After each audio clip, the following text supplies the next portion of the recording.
I would like to welcome you all to our grand round today.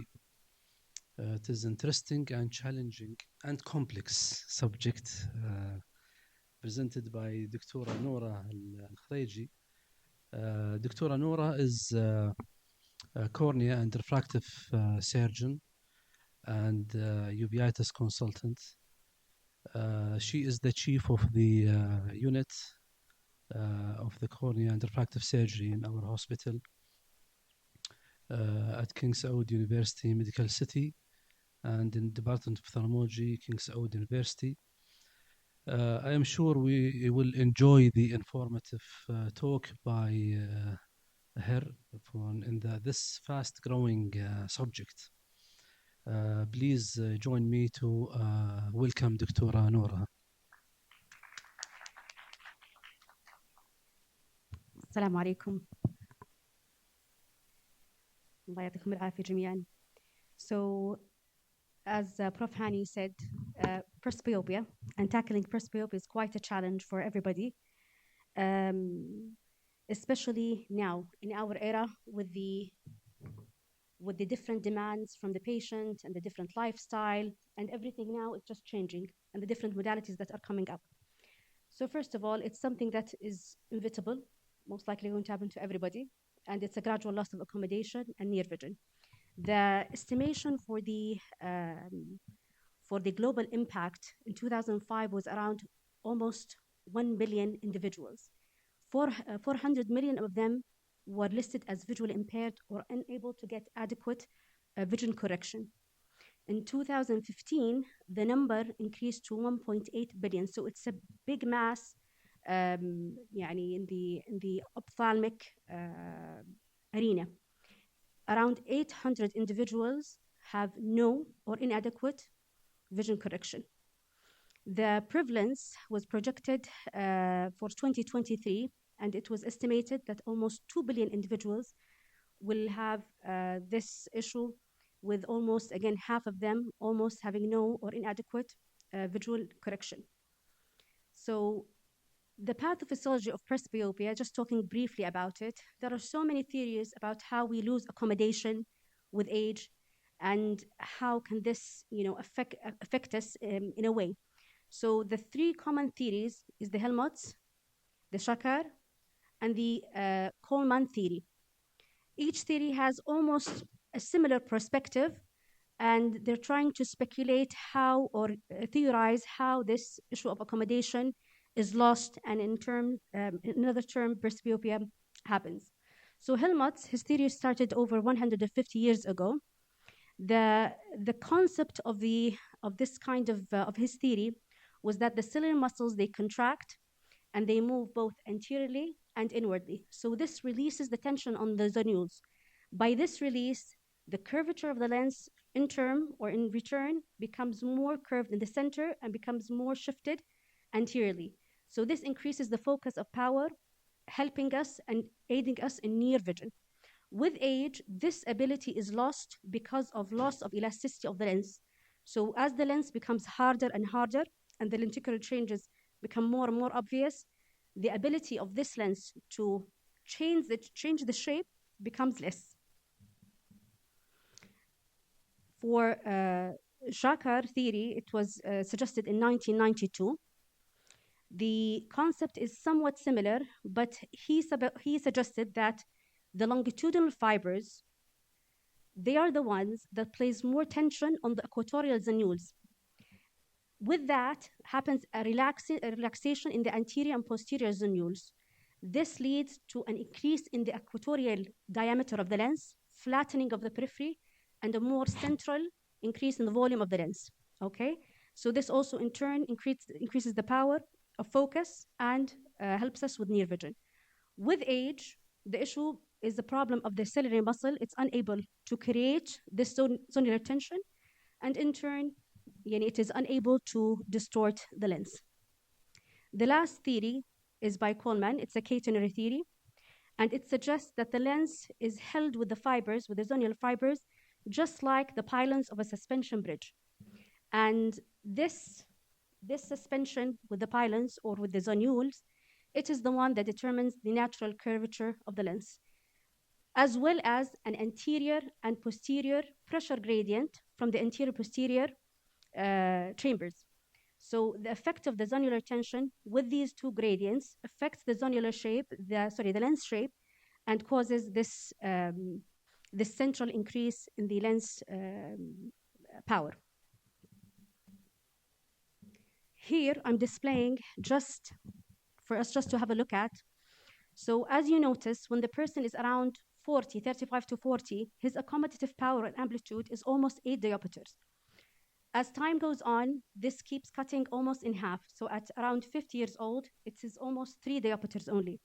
By the time the person passes 60 years old, his amplitude of accommodation, it exceeds or barely exceeds 1 diopter. With this, you notice that the add power is increasing with age. So this is important when you're dealing with treatment of presbyopia, especially when we're dealing with corneal treatment or non-invasive treatments, that the measurements are changeable. Okay, you have a change in the measurements. And you can see here again, individuals above 6 years old, you can see that most of them, they have an add-on of at least 2 or more diopters. So assuming you have a patient who was corrected at 50, you would think again that at 60, probably he'd need some addition. Okay? Males and females, almost they are the same in terms of presbyopia. This diagram is interesting because it shows you that if we're looking at the late 30s, early 40s, so from 35 to 40, you can notice that the myopic patients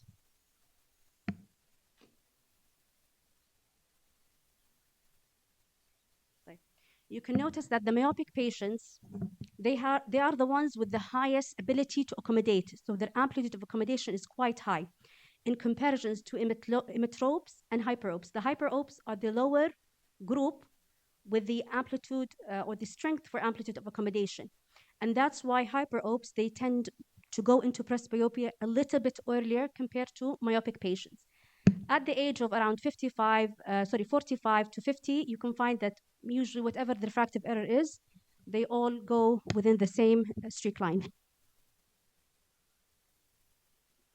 So what are the management options? To simplify it, we can say that we can divide it into 2 arenas, non-invasive and invasive methods. And within each method, we can divide it again, either to treat as a monofocal kind of vision or address it as a multifocal model. So all the options, before we dive into the options, we have to know that all the options, they have their inconveniences and their drawbacks. And the patient's expectation nowadays is very high, and their needs are diverse. And they have hobbies, and their function of vision, their demands is different, quite different, talking or comparing it to individuals from 20 years ago. So there is a high demand or high expectation from the modern patient. The other thing is that nowadays the ophthalmologist really has to have high standards when treating patients with presbyopia. And I like this term, that's why I brought it. It's a state of the art of presbyopia management. It is, because you really need to be aware about all the modalities and the modalities that are available to you, their side effects, their complications. What fits the patient best is different for each patient, okay? Now, I'm gonna talk a little bit about presbyopia monovision correction before discussing the modalities. So monovision, just as a concept, is having one eye corrected, especially for the far vision, the dominant eye corrected for far, and the non-dominant eye is corrected for near. This kind of anisometropia that we are creating intentionally creates some kind of blur and demands some kind of cortical adaptation in order for the patient to adjust and accept this modality. So there are many papers now that are challenging the concept of immutability of the primary visual cortex, that it does not change after childhood. With the concept of amblyopia and all of this, they are saying that after childhood, usually you are unable to adapt. by means of the cortical system. But what monovision has suggested, and now that the patients are able to adapt, is that there is actually a neuroplastic or neuroadaptive process that goes on in adult patients that enable them to actually accept this modality and see properly and comfortably. The initial blur or the anisometropia that happens with monovision initially, when they assess it with visual evoked potential, they notice that there is a lower activity in the primary visual cortex. And this is, of course, induced by monovision. But with time, there is an adaptive process in which enables the adult human brain to accept this anisometropia, and it doesn't become so bothersome as it would usually be. So with time, there is an increase in the amplitude of the visual evoked potential that arises from the prefrontal regions. And these extrastriate areas, they are activated because the blur that happens with monovision. So the dominant eye. In order for monovision to happen, you have to know your dominant eye. So the dominant eye is the one that will be corrected for far vision, and the non-dominant will be corrected for near, in order for this to succeed. There are so many tests in the clinic that can be done. I prefer personally to use the sighting dominance, like hole in the card, or choose which, just look at something and you ask the patient just to cover one eye. This is one acceptable test. You can also use the binocular rivalry test, presenting some images to the patient and assessing the binocular rivalry. Another test that I also like to perform in the clinic is the blur suppression in the non-dominant eye. So the contralateral eye is the dominant eye. So there's a sensory dominance by inhibition. So the way this is done is by applying a plus 1.5 diopter lens. And then I sequence that with also a plus 0.5 diopter in order to determine which eye has more suppression. That eye would be the non-dominant eye, and the better eye would be the dominant eye. So this is quite, it's quite reliable in many cases, and it's just good to try out. Now let's talk about the non-invasive methods.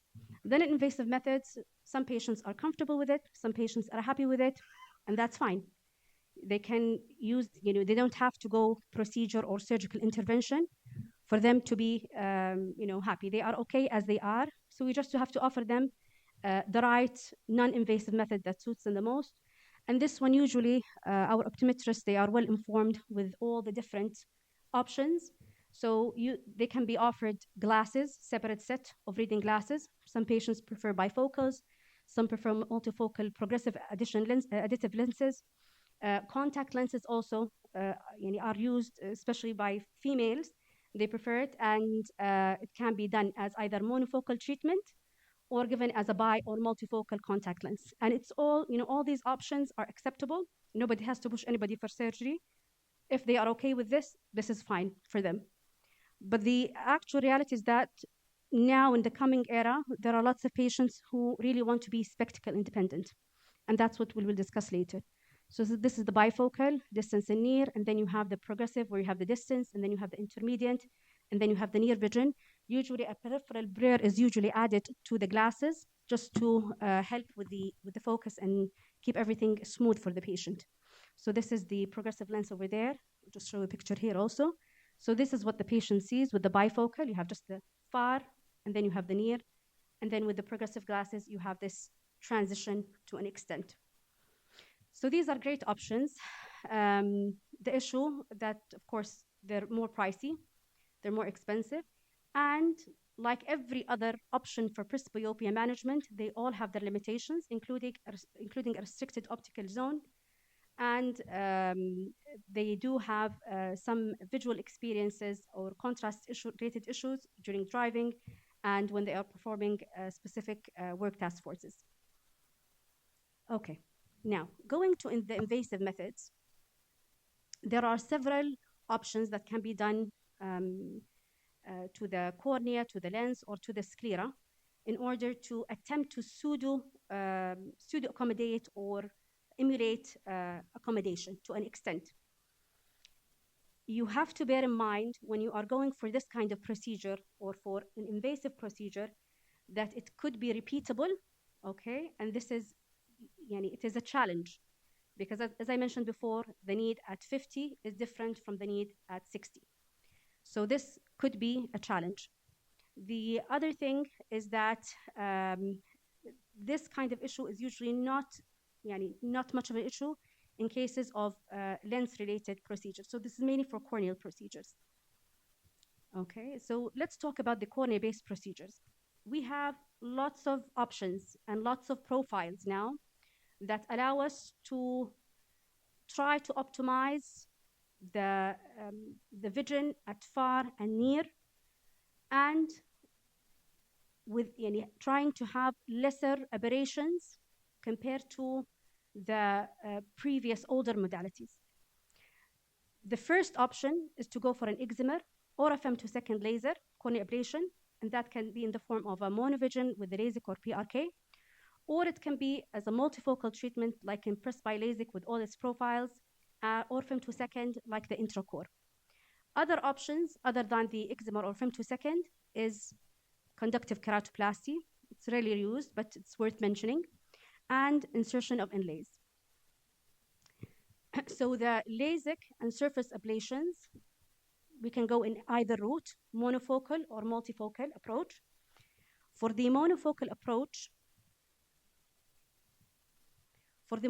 approach, we are inducing some element of anisometropia, as I mentioned, in order to allow the dominant eye to see for far and the near eye to see for near. And this particular technique, I found that it is very useful in many patients who are seeking good acuity vision for distance. And you can try it out to an extent in this particular case scenario. And I mean that patients usually who go for corneal procedures, they have a clear media. So the cornea is clear, the lens is clear. So you can test it out by means of contact lens or glasses or some modality so that you can give a patient the trial period ahead of time to understand what he is going through. So this is an advantage of the monovision, okay? The issue with monovision here is that there will be an overall reduction in binocular acuity, and there will be some stereopsis lost. The success rate, I found it is pretty good for monovision, especially micro monovision cases. But in general, it's around from 70 to 90% if you go throughout the literature. The parameters for success of a monovision procedure depends on many factors. First of all, if your anisometropia is not so massively different or not so massively big, then the chances are that the neuroadaptation for the patient will be easier. So less than 2.5 is the recommendation. Usually, I don't exceed 2, personally. I don't exceed 2 diopters. But less than 2.5 gives you a higher chance to succeed. Higher than this, usually you create significant anisometropia, and most likely the patient will not be happy. The second thing that will determine your success for monovision is that if you correct the distant vision really well in the dominant eye. So if the patient achieves good distance vision in the dominant eye, that assures you that most likely he will be a happy patient later on. Another thing is that stereoacuity reduction, if it turns out to be less than 50 arcs, that is also an indicator that your procedure will be a success for him. If the distance isotropic shift, which happens in these kind of procedures, they do tend to have some isotropic shift. If it is less than 0.6 prismatic diopters, then again, your procedure is most likely to succeed. Last but not least is a motivated patient. So patients or patient motivation and awareness and discussion and all the preoperative assessment and having a good ocular surface, regular astigmatism, all the factors that will help you succeed in your procedure, if it is there and the patient is understanding the functionality of the patient and the quality of the occupation and the needs, helps a lot in determining how much ad you will give the patient and how much the patient is willing to accept and give time for the procedure to be of benefit. So this is an important point here as well. The target residual myopia, some authors suggest correcting up to not more than 2.5. I'm within the group that don't exceed 2 diopters. I find it easier for the patient to neuroadapt. Taking all of this in mind, we have to remember that people are different. And even with all this talk, in reality is some patients really cannot adapt to this kind of procedure. They cannot adapt to the concept of monovision. And they are unable, even with small anisometropic changes. So I reserve this to patients where I can give it a pre-op trial. I feel it helps a lot. And as I told you again, I don't keep my anisometropia so big so that the patient can adapt to it. So the limitations of monocular procedure, though it's a really good procedure, it has, at the end, it will reduce the binocular vision and contrast sensitivity. There's always an issue with intermediate vision because you are correcting for far and you are correcting for near. If you will correct for intermediate vision, this will be in sacrifice of the near vision. And you will have, definitely there will be reduced stereopsis. For those who need really good stereoptic workup, this is not a good procedure for them. There will be a small isotropic shift in the angle. Most of the time it is not noticeable unless you measure it out. Now going to the presbyopic multifocal excimer laser treatment options. There are so many profiles and so many upcoming techniques and suggestions from the companies that that claim they are the best and this will give you the lowest aberration. Reality is all of these procedures, all of them, the patients will end up with some contrast sensitivity issues, some glare and halos, okay? But it's worth mentioning that some profiles are more successful than others, and some have lesser comas than others as well. The multifocal transition profile, I'll start with this one because this is a profile that was abandoned. And I placed it here just on purpose, just to say that within our exploration of presbyopic management and treatments, we always have to keep an open mind, be very critical of the options that we have, and really try to look at things from afar, not to be swayed by all the advertisement that is given to us. So this profile aimed to have an intentional decentration of a hyperopic ablation profile. In turn, it turned out that these kind of profiles, they induce significant vertical coma. So it's very rarely used nowadays. The more common or more popular profiles now are the central presbyopic laser profiles.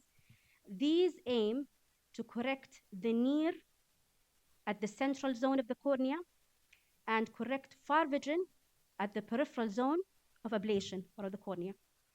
So this is the main, this is the concept of the central presbyopic laser profiles. There's so many. We have the SupraCore from Technilas, we have Custom View from Vizix, we have the PresbyMax by Schwind, and we have the Pulsar from the Customvis. I have no financial interest in anything mentioned in this presentation today.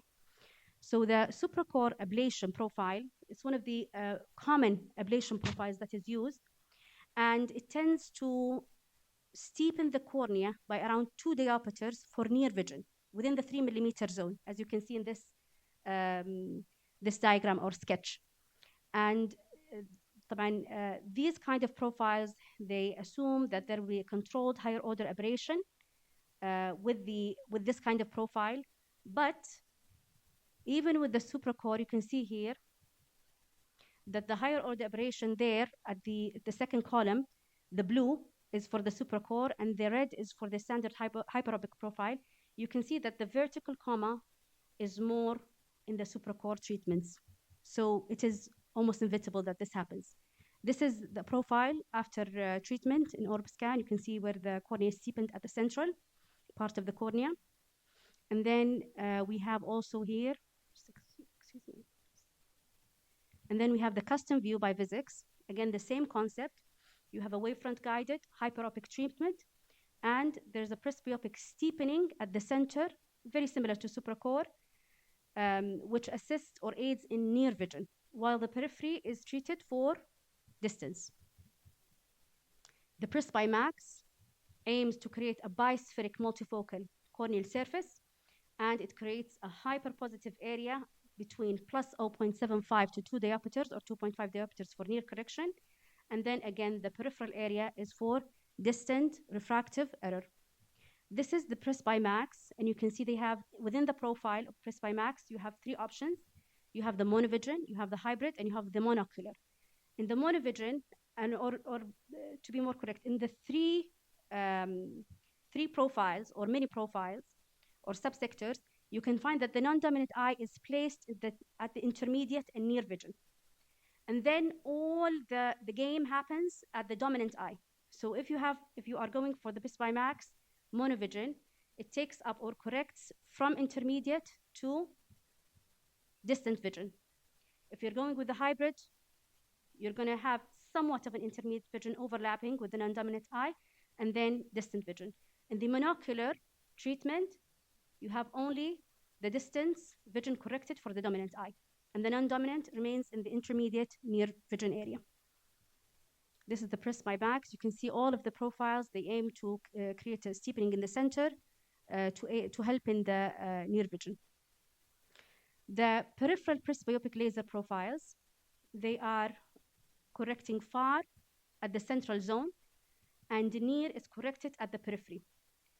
The peripheral presbyopic laser profiles are generally okay and somewhat similar to the central presbyopic profiles, but the neuroadaptation process in these kind of profiles is a bit more demanding compared to the central presbyopic profiles. So the neuroadaptation is a bit more challenging in this peripheral presbyopic laser profiles, though the outcome is almost similar for all of these profiles. The complications, again, it's almost the same for all of them. The glare, the halos, the contrast sensitivity is an issue for all the procedures. Okay, and then we have the laser blended vision by Presbyon Carl Zeiss. Again, this kind of procedure, it induces a micro monovision in the non-dominant eye. You can see there to your right hand. It corrects for near and somewhat an intermediate vision. And then you have the dominant eye is corrected mainly for intermediate and distance. And there is a blended zone. And that's why it is, they assume that this will give a patient good binocular vision. But again, same side effects, some complications, and it's very parallel with the central and the peripheral presbyopic profiles.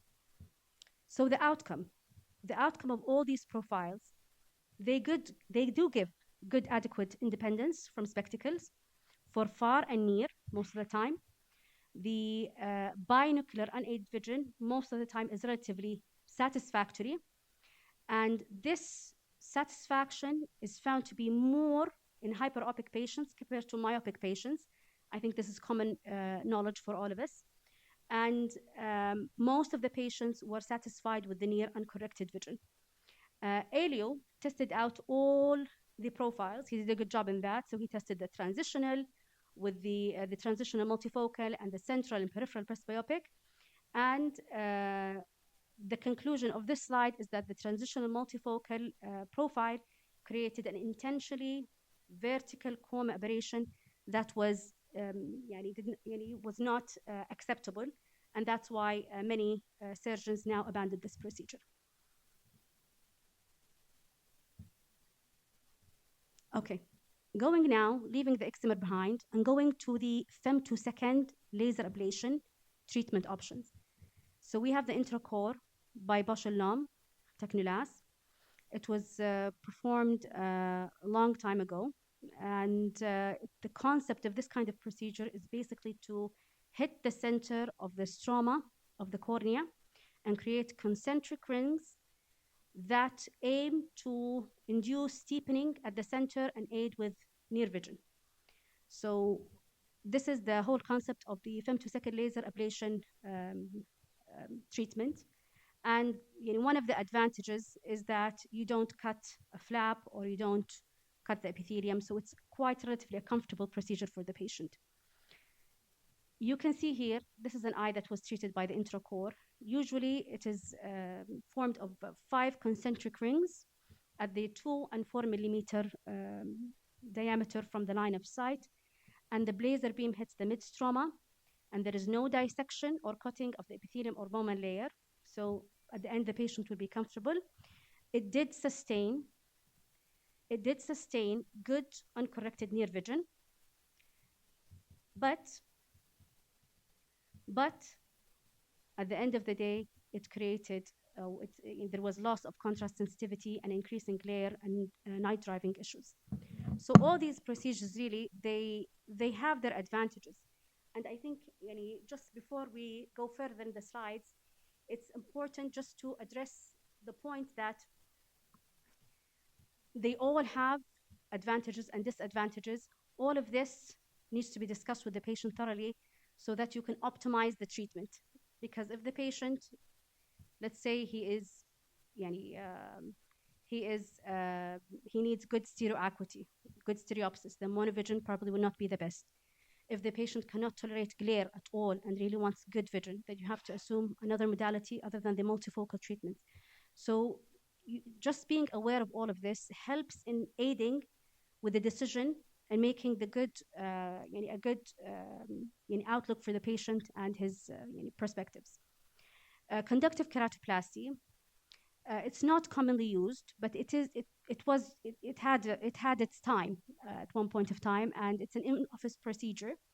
Radiofrequency needles are placed in 3 diameters at the cornea, and a series of spots are placed in order to shrink the collagen in between and create like a corneal band here, and to create like a corneal band that tightens the cornea and steepens the central part. So it's a monovision. It's a monovision procedure aimed to address the non-dominant eye and create steepening in the non-dominant eye and leave the dominant eye for distance vision. So this is one procedure. It has its advantages, that it's in office, it's relatively inexpensive, but it does come with some night issues, this kind of procedure. And also the effect of the procedure, there can be some regression with time. Corneal inlays. Corneal inlays, it's quite popular in Spain, and it was first suggested by Barraquer, and his first prototype in 1949, he used a flint glass, but it caused severe reaction to the cornea, so it was abandoned. And then it was suggested again in 1995, and this is by Cates, and he used a small diameter of corneal inlay with a biocompatible material, and it turned out to be effective. So there are so many inlays. The most famous one is the camera. We all know it. It's a small inlay, 3.8 millimeter in diameter, with an inner hole of 1.6 millimeter. And usually it is aimed to the non-dominant eye as a form of correction for near. And like any other inlay, you have to have good corneal surface, clear lenses, all of that talk, and you should avoid dry eyes by all means in these kind of inlays. Otherwise, you're going to end up with some problems. So this is the camera. This is the raindrop inlay. It's a very small inlay, and it's hyperprolate. It creates a hyperprolate cornea at 32 microns thick and a diameter of 2 millimeters. So it's a very small inlay, and it can be applied unilaterally or bilaterally, and it achieves, or its goal is to achieve somewhat of near vision around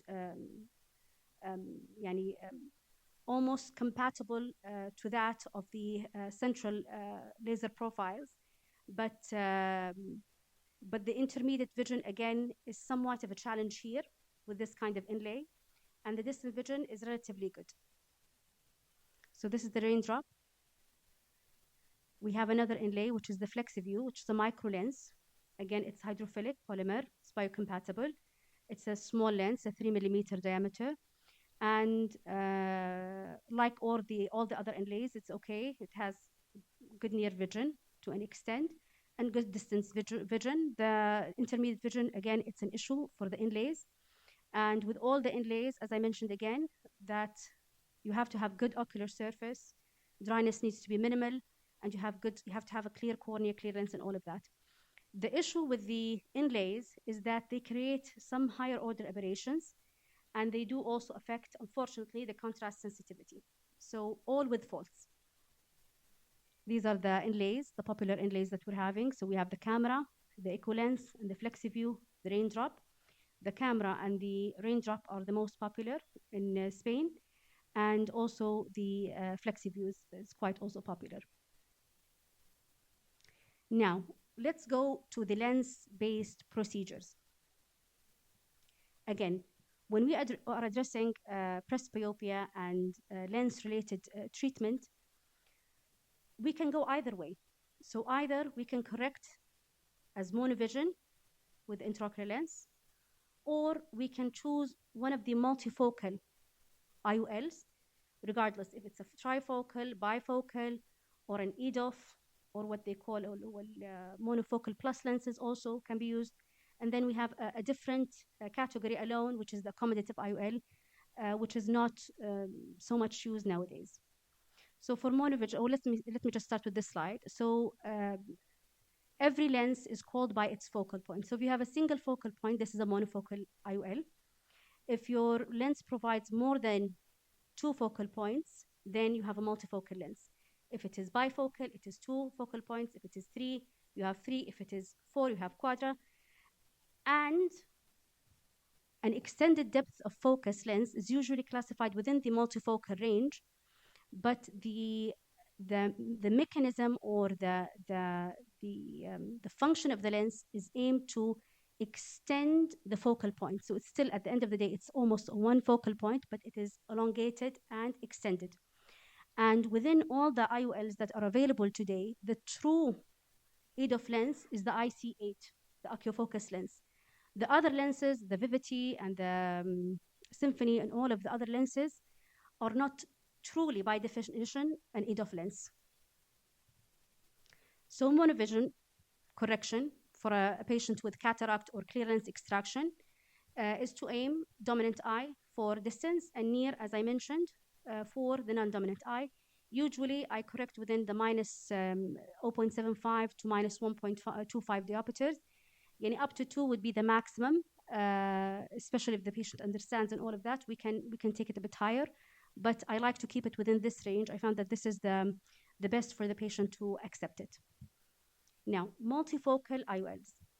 So within the optical designs, monofocal lens aside, we have the non-monofocal IOLs, better termed.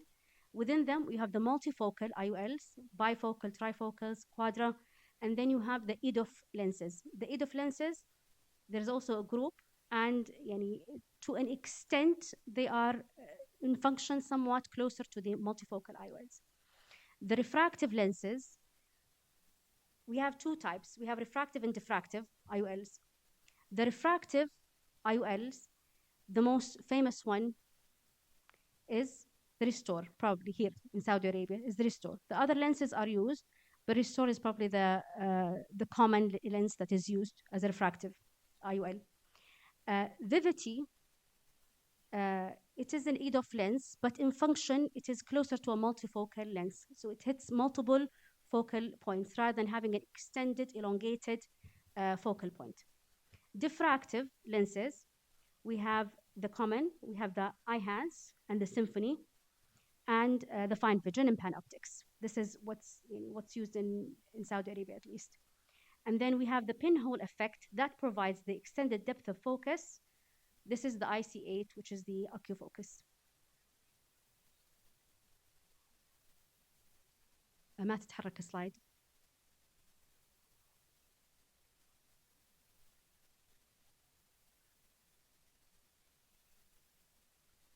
خلاص. Okay. طيب. So the 3 types of intraocular lenses, we have the monofocal, the multifocal. You can see it hits multiple points to get the near, intermediate, and far vision. The extended range of vision or extended depth of focus, you can see that it's one focal point and it is elongated. to include the near and intermediate and far vision.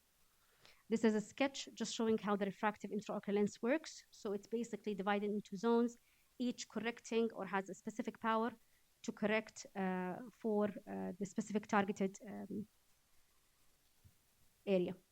And this is for a diffractive lens. You have lots of, you can see these small rings. These are all, I will show you another picture, maybe clearer, just to show you the function of the lens. Just to note, if we are looking or comparing the difference between a refractive and diffractive multifocal IOL, the refractive lenses, usually they provide good intermediate and distant vision. The near vision is somewhat not that great, not so sufficient. The diffractive IOLs, they usually provide good reading vision to an extent and good distance vision, but there is an issue with the intermediate vision. So this is the steps of a diffractive IOL, and you can see the more steps you have, the more powerful the add-on is. And the less steps you have, the less add-on power you have. So you see at +4 diopters, you can see so many steps in the IOL, and at +1.75, you have fewer steps in the diffractive IOL. Okay, these are the IOLs. I just want to, the pointer is not working, but if you look at the fourth column or fifth column, some of these IOLs, they are pupil dependent. Okay, they are pupil dependent. So before you insert an IOL, you have to make sure that you are fully aware of the lens and you are aware of the mechanism of the lens, how it's working, and in such cases also if it is pupil dependent or not, because it will make a difference in your outcome. Here, same lenses for diffractive IOLs. All of them, unfortunately, they have halos and glares and might affect night vision. And some problems also with the near vision. Sometimes it is, the intermediate vision. Sometimes it is not satisfactory. The refractive IOLs are fewer in number, not so popular as the diffractive. We have the M+ and the M+X and the Reiner. Again, these lenses also, they have glares and halos and all of that. The problem with the refractive lenses is that unfortunately the near vision is not so great. So the diffractive works better in that area. Okay, so the multifocal IOLs, all of them, there will be a reduction in contrast sensitivity and glares and halos compared to a monofocal. And these symptoms, these positive spherical aberrations or negative, sometimes the patients, they cannot tolerate it, and they are the main reason why these lenses are explanted, unfortunately, is because of the visual symptoms that happen post-implantation. The patients just don't tolerate it, especially if they are used to a specific nightlife or whatever. They don't accept these optical aberrations, and this is the most common. Around almost 70% is the reason why these lenses are explanted. Here you can see the halos, and you can see that the halos going from left to right, you can see the halos becoming bigger and bigger as the add-on increases. So from +1 to a +6, you can see the more add-on you apply, the more halos will be, unfortunately, there post-operatively. So this is just something to keep note of. All of these lenses, regardless if it's trifocal or whatever, it's good always to remember that you really have to have, before performing the procedure, you have to have good examination of the cornea. There should be no pathologist. There should be good endothelial cell count. The retina should be fine. The cornea should be regular. The dryness should not be severe, okay, in order to avoid these extra aberrations that will happen. And according to the patient's need, you will decide which lens you will apply. One important thing when implanting a multifocal intraocular lens, very crucial actually, is to remember astigmatism, because astigmatism is a significant aberrator. So it has to be corrected. If you want your procedure to succeed, you have to correct your astigmatism. And now, many of the multifocal lenses, they actually come with a toric multifocal lens.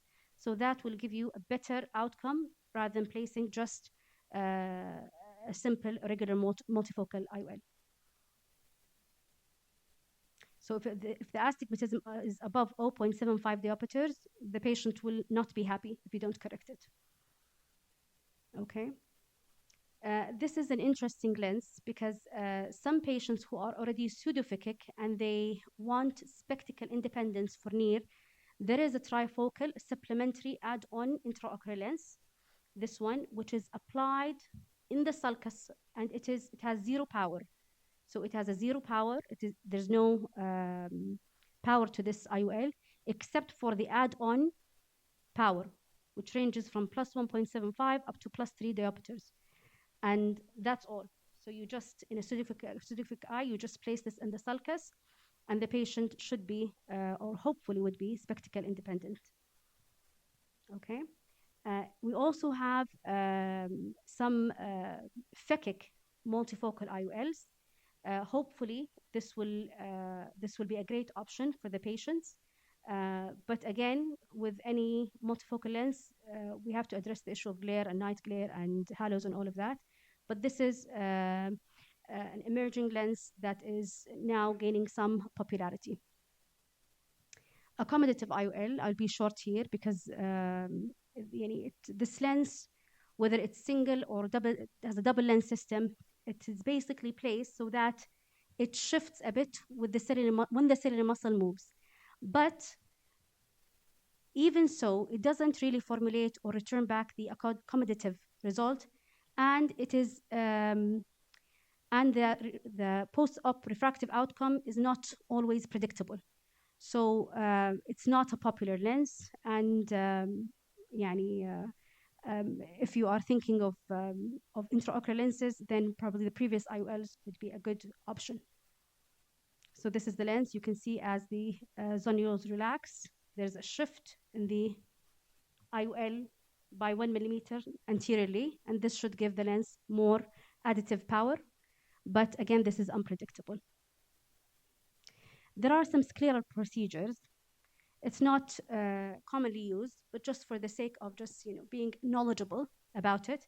So what do they do here? They basically do anterior ciliary sclerotomies, cuts around the sclera at the ciliary body location between the lens equator and the ciliary body. The aim here is to apply or place more resting tension on the equatorial zonules, allowing an increased tension to develop when the muscle contracts. Okay, this is the procedure. You can see the 4 points of the cuts where they are. Some use the X cut and some use the T cut. You can also, or it can also be, you can also apply some silicone plugs just to keep these incisions from closing and fibrosing during the healing process. This kind of procedure yields around 1.5 diopters at 1 year, but there is a big part of it where there is regression and again, unpredictability with the outcome. So it's very temporary effect. Okay. Pharmacological treatment options. Lots of people are talking about drops for presbyopia and all of that, but in reality, it's just parasympathomimetics and some lens oxidation drops or antioxidants. The effect is temporary and it doesn't actually restore accommodation.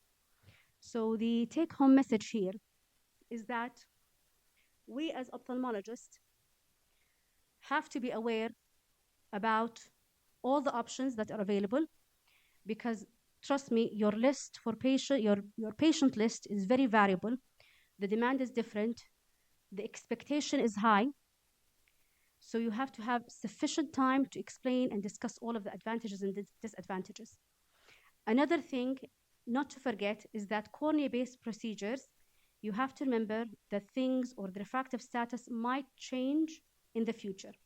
So as I mentioned, a 50-year-old is probably not like a 60-year-old, okay? And one more point also for the corneal procedures is that it's not permanent. Sometimes they go regression like any refractive surgery. And before touching any patient, you have to do a thorough and full, complete ophthalmic examination and make sure that the ocular surface is in good shape, for corneal procedures, you have to make sure that the lens is fine, the macula is fine, there's no glaucoma, and that the eye is overall healthy. All of the procedures have a downfall of reduced contrast sensitivity and quality of, whether it's binocular vision or glares and halos. So they all have their downfall, unfortunately. But depending on the patient and depending on what you discuss and what they need and what's available around you, you can offer most likely something optimal and satisfactory to an extent. Complications might occur. Thank you very much. I would like to just show you this. This book was gifted to me by the author, Dr. Farfour. He is an Islamic historian, and he gave me this rare book, which I'm very fortunate to have. This book has lots of documents of old literature for Muslim ophthalmologists and scientists. And this, I wanted to show you some pages. So this is a diagram or a drawing of the eye. I know it's not written clearly, but the layers are described immaculately. It's really interesting. You can see that they described the choroids, the retina, the sclera, the vitreous cavity, and their coloring. You wouldn't expect this much coloring at 700 Hijri. So they really did a good job with the description and the details. This is 1300 AD. This diagram here on your right side, it's basically a refractive diagram.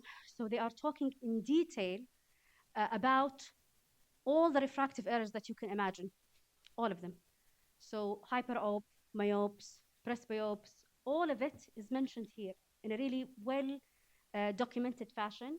And you can see also on the left, of course, these are scattered literature from what is found, so it's not the full story. And on the left, you can see how they are incorporating physics and the physics of light into ophthalmology. Okay? So thank you all very much for your time. I hope you enjoyed it as well as I did. Thank you very much.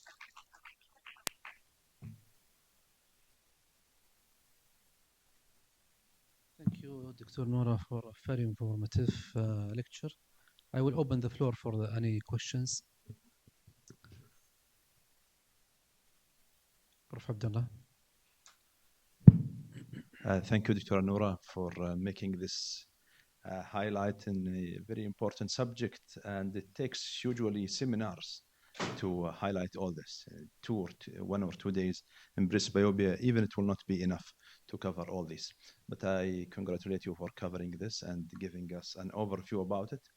A few comments, and I need your opinion and the audience opinion in regard of some of my comments. The first one, I'm glad that you mentioned in the introduction the presbyopia tend to be increasing with age, because in my opinion, this is one of the limiting factors that I still not offer my patients when they are in the mid-40s or early 50s, exchanging the lens or putting in a multifocal lens, because this may change in terms of refractive power and also the outcome for the patient. And this is one maybe debatable point when to offer the patient the multifocal. I'm seeing it in growing market procedure to put for those patients a multifocal lens or presbyopia correction lens. The other comment regarding the different type of lenses, and I'm glad even the people before even my age and my generation, before they were working in the cornea, in my opinion, the cornea is not the area of the disease, so it was not a logic to start with. But now we are moving back to the lens, and hopefully we can go even more precise. Over the years, I'm thinking that the multifocal premium IOLs are the good thing that we can offer our patients, especially when they are at the right time and the right selection, as you mentioned. The EDOF and the enhanced monofocal, it doesn't need to be lumped in one category. And some of the lenses that you mentioned, there are new also lenses, they are not a real EDOF. They are enhanced or monofocal plus. And we need to know the difference in between these and know the advantages and disadvantages. Among them, the enhanced monofocal, in my practice, in my opinion, are the least to affect the contrast sensitivity and the least to give the glares and the photopsia that we are suffering from. And in my hand, I think they are the best to give those patients who are at the borderlines or the EDOF. I was expecting more before 5 years, and people they were saying that EDOF will be the answer for everything. They let me down. I don't think the EDOF will stand. They need to modify it because the outcome is not that impressive, at least in my opinion. And again, thank you for your time. Thank you very much. Prof. I would like to hear from the audience. Somebody has a comment on this, Prof. Abdullah's question, before I give my commentary. Dr. Saeed? Thank you very much, Dr. Norah, for excellent review. It's very informative and it's a very important subject which all people, they need it, especially when they over the 40. What you mentioned regarding the monofocal, when we started long time back trying to do monofocal, with time it proves it's not, because with time patient will need more plus, and really I don't do it anymore because patient will not be happy for far, will not be happy for near. And it's a matter of just only self-satisfaction for the ophthalmologist himself rather than the patient. This is one thing. So even with all the corneal surgery, it's the same. Most of the patients, they will not be happy. And as Dr. Abdullah mentioned now, it's not the site of the problem. It is with mainly the lens. With time and with the lens and IOL changes and modification, there was a hope to solve this problem. But this hope with problems, it's not just only free of problems and free of, even sometimes it's better to leave the patient with the monovision and one regular intraocular lens without having these things. So this leads us to a question which is very important, how to select your patient, which is really nowadays in private, unfortunately, it is poor. Just only most of the patient, even without cataract, just only come and will do EDOF. And they come to us here at Kikash complaining of all whatever you think about it. And it's difficult to convince the patient. It's difficult and you need to remove the lens, extract it. So this is one thing. So my message to private, please, and don't take it serious, please select your patient. EDOF in the beginning, it's not yet final.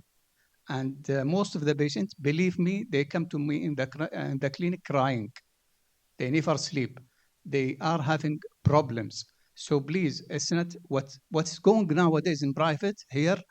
Unfortunately, almost 40 years old, just only clear lens, and they do EDOF. Please, this is not the solution. And try to take time, consider yourself the patient, not just only do it, and because most of patients, they will not go back to the surgeon. They will seek for another advice from other, and especially here at Kikash or King Abdulaziz. So this is one important, and this is the most important, selection of patient, how to select your patient and give time to explain to the patient what's the expectation, what's the things he might see in the future. The other things, most of our patients, they have severe dryness here. You know, the weather here, all the problems, most of the patients, they have all trachoma with its effect and these things.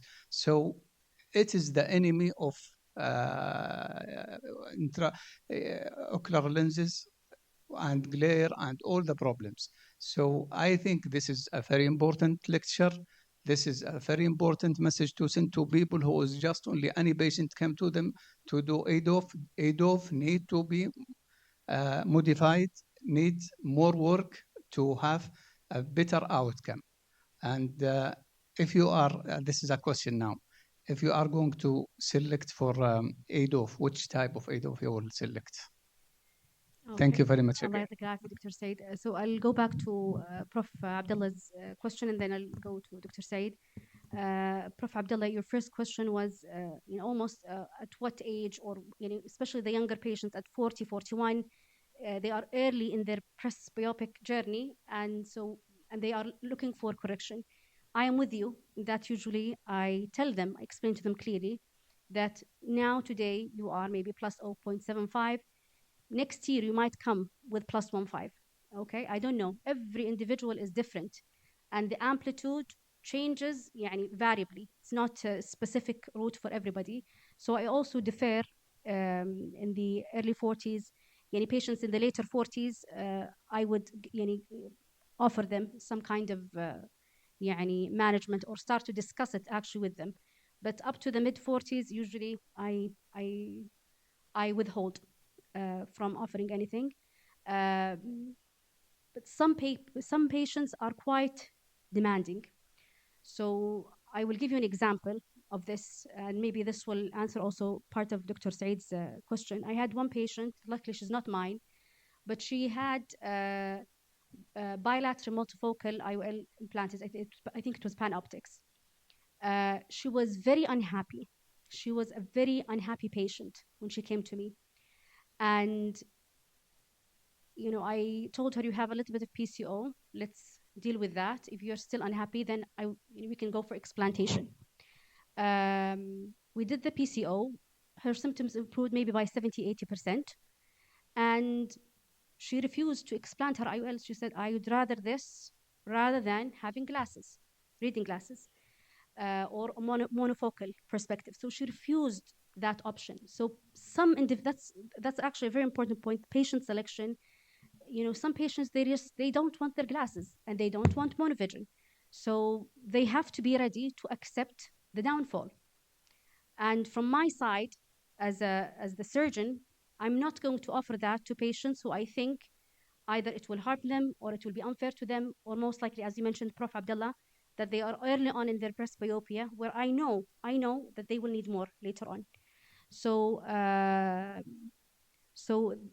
so that's regarding the first question. If anybody has a commentary on this part, Dr. Umar.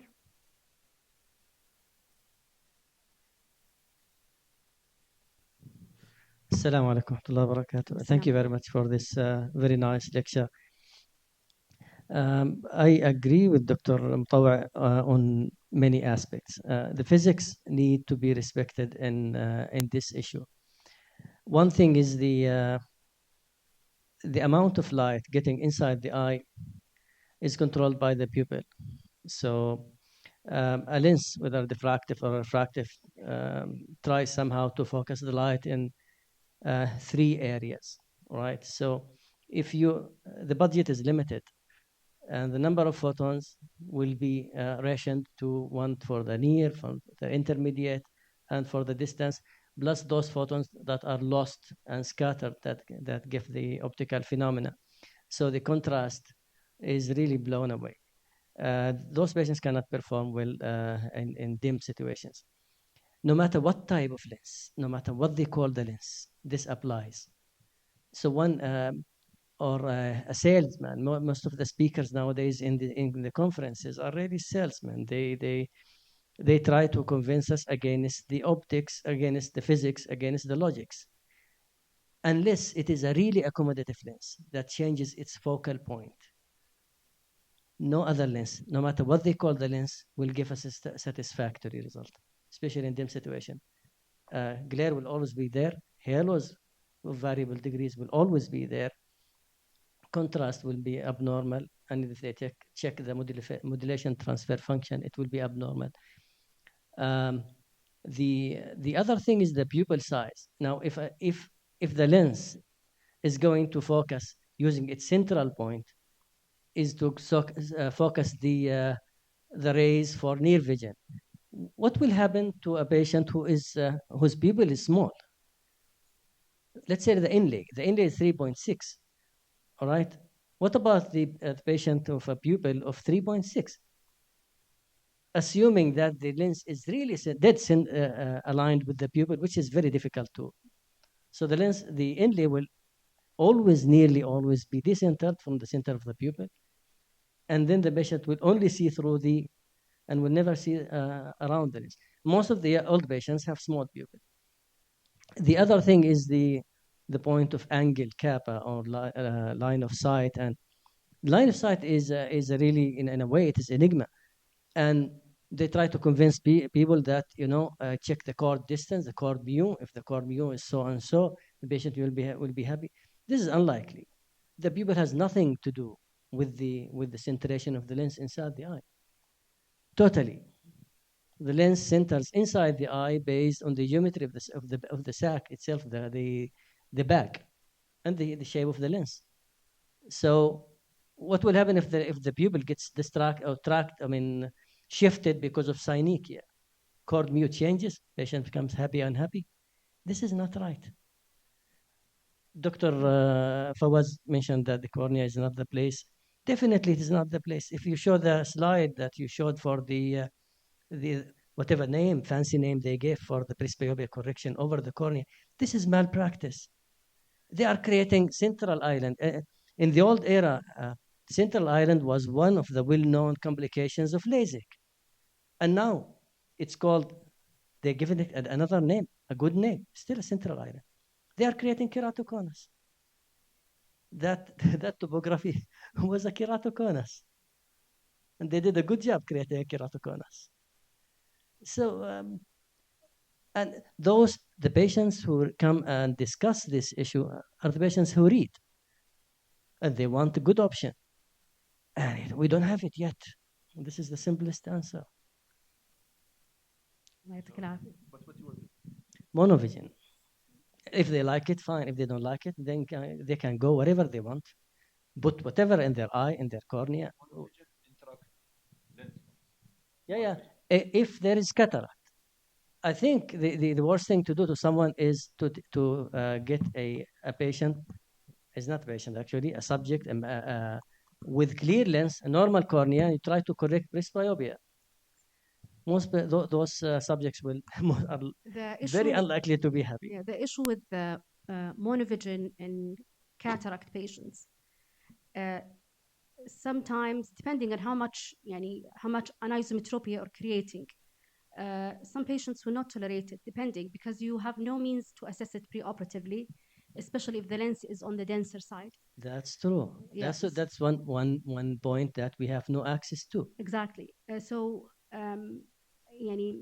But you can tell the patient that if the patient wants to, for example, to have somehow spectacle independence or to limit the use of spectacles, that we have these options.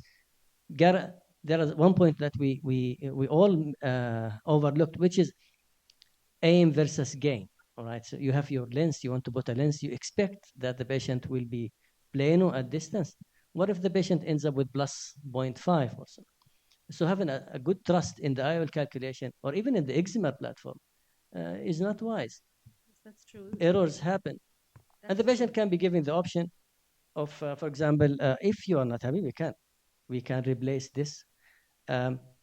Correcting the mess over the cornea that's made by whatever excimer or femto is not possible. It is not reversible. No way. No matter what they claim. This is one of the downfalls. I am obliged to, because this is my feeling as well, I'm not in preference for corneal surgeries, but we have to admit that it's not uncommon to do these kind of profiles. And they have the reports, they have their data, they claim that they have good success and that their patients are happy. So until we have the miracle solution for presbyopia, until that time, I think every option has its limitation, even the non-invasive. That's why I started at that point. Yeah, I think the limitations are more than. The funny thing is that who would implant now a restore lens? Why? It was a good lens, as long as the literature says when it was introduced. Who would put restore, resume? It's like the new formula that we see every time on Clorox, new advanced formula, Clorox. Every season it's a new formula. So by now it should be the best thing. Exactly. It's not right. Literature can be biased, and we know that. The issue with presbyopia, it's a hot topic, and that's why I try to gather everything. As Prof. Abdullah said, it's a big topic. It's there's so much unsaid information in this presentation. True. It is. But the reason I brought it all up, because really, presbyopia is a hot topic. Now, those people who are coming into their 40s are different from 20 years ago. Their demand is high.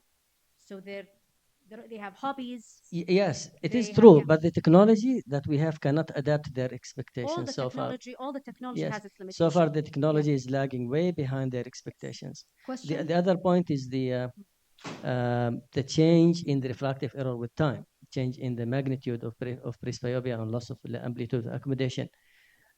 This applies to those who want to undergo cornea-based surgery, because once you put the lens inside the eye, then the refraction does not change, Absolutely. assuming that it should not change. Absolutely. الله يعطيك العافية دكتور عمر ما قصرت. Thank you very much for all this information. دكتور تفضل.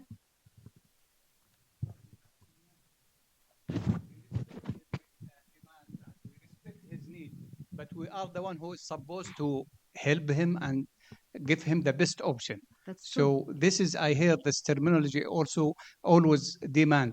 Yes, demand, everyone is demanding the best, but we are the one who is responsible to select the best for the patient. Absolutely. And this is the things, it's not need to be discussed. It should be explained well. And that's why what I mentioned from the beginning, sit with your patient 5 minutes, whatever, and explain him everything. Then you are the one who is going to choose the best for him. You're absolutely correct. So And that's this is why, important. That's why please. I mentioned for presbyopia. I'm not It's commenting you. This is for everyone, Yes. and the demand is needed for everyone. But we Absolutely. are the one who is supposed to get the best for the patient. That is true. That I is think, true. Doctora, this is the honest doctors, but in the opposite side, we find the people to, convince their patients to go for it. I agree with you, all of you. الله يعطيكم العافية. Thank you all very much. طبعا, again, just to summarize what was said now. So first of all, there is no perfect option for presbyopia, all with its downfall. Patient selection is crucially important. And last but not least, you have to tailor your management according to the best fit for the patient, and not be swayed by the advertisement, as to say, or what's being pushed clearly. And that's why I mentioned the transitional multifocal profile, because that was used and then it was abandoned. So we have to be aware and cautious about it. One question. Thank you. Yes. Now, who still uses monofocal? Yes, monofocal IOLs. How much the percentage? No, I mean, if this multifocal or whatever is as good as they claim, why would we still use the monofocal? It should be abandoned. Monofocal lenses. I know. Abdullah is a percentage. No, it's not the percentage. If this modality to fix a major problem, which is loss of accommodation, is in the market, and technically it's not a difficult lens to implant in the eye, why do we still use the monofocal? Let me, Dr. Omar, tell you practical examples. So we don't think about ideal things. Somebody who is in the 60 years old, I'll give you a real example, 60 years old, lawyer or a عضو مجلس إدارة, he's a board, and he's having a lot of reading, and he's saying, see, I'm not driving anymore. So he's having a driver. I am a company guy, and I need something to help me to get rid of these glasses. These glasses are, I buy 10 of them, they are broken, I cannot get them. This patient, I will, here or in the private, I will give him a multifocal lens. I already implant for him a PanOptics, a multifocal IOL, multifocal. It's not even a EDOF, and it's not enhanced monofocal, which has its own, contrast and glare. And he is extremely happy. He's 20-25, and he can read his tasks, and even he bring me his all family members. This is an example. I'm not telling that this is the perfect time all the time, but tell me practically how many out of my patient I put a premium IOLs. Let's call them whatever the you don't like these. You don't like these premium IOLs. As of my practice now, 70% are monofocal, the regular monofocal, and 30% is the premium, either enhanced monofocal or EDOF or multifocals. Still, I have a selection criteria in my patient, and Yes, I have I the offer them. same percentage as well, maybe 80% monofocal and 20, because they are different. We have to accept that patients are different. Okay, you are correcting part of the life of the patient. 24 hours he is in the office and needs to. But again, this patient will wake up in the middle of the night and when the light is dim and wants to, for example, to go to the kitchen to drink something or to the toilet, and this patient will not be happy. Patient will be, he's not driving, he'll be sitting in the back seat, but he will still see glare and halos. And after some time, he was a lawyer, whatever, will retire. And we'll come back to you. Okay, Allah يعطيكم العافية جميعا. Thank you very much. Thank you for your time. I enjoyed this thoroughly. I hope you all did as well.